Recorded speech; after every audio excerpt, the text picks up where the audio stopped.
Even before we had the Conan license, we thought about what combat should be. Where should the MMO go? What should happen within the MMO genre? What would be exciting? What would be different? And one of the things we wanted to do was to make a more involved melee engine. It's more real-time than most other games because we did move away completely from the auto-attack system. It is very much focused on player-controlled combat, so you actually need to make every swing you do. Age of Conan is far more fast-paced and dynamic. You can't underestimate anyone or anything in the world.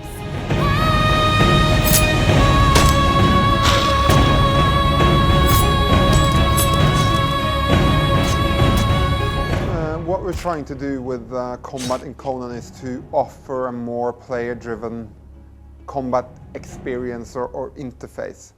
When I'm saying player-driven, I mean that the player skill has something to offer, not only the character's abilities. Combat in Age of Conan was always meant to be a real-time proposition, moving away from the auto-attack systems of past games. It's meant to be able to hit multiple mobs at once, so you're never fighting just one opponent at once, you're always getting the rush coming at you. In general, it's a lot more fast-paced than the standard MMO types of combat systems. Between player collision, movement, knockbacks, area of attack, splash damage, the coordination elements are really a step up when compared to what players might be used to.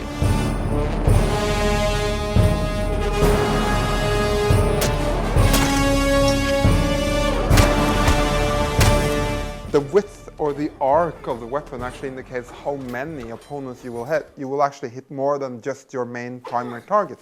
The bigger the weapon, the further away you can stand, and the bigger splash damage you will have, or the wider arc you can hit within. We have an active system where you evade or parry or block based on whether you miss an attack or whether the monster misses against you. We have an impact system and a really fun knockback system where you hit monsters far away. Of course, you then need to go rushing after them to follow up attack, but it's always fun knocking stuff around. One of the key defensive elements are the shields. The defender, be it player or NPC, can allocate protection on various sides, and these protections match the attacking directions. So you have left side, right side, top/middle. But the shields are also used during group combat, because when you circle around your opponent, the shields swing with the opponent, basically. So, you know, if you attack someone from behind, their middle guard is always open. That's where you should drive down all your hits, when you're behind your opponent.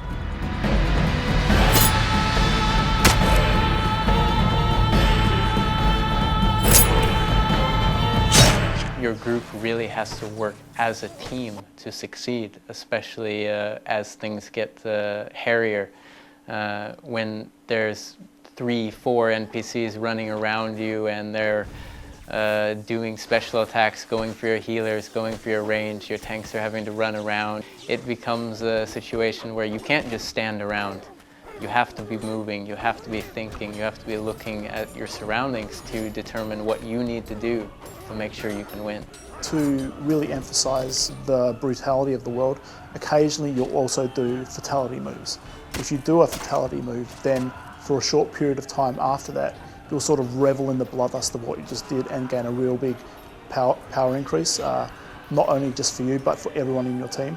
So it's really beneficial to try and trigger off the fatalities, because then you can sort of hurry on to the next spawn and really lay into them.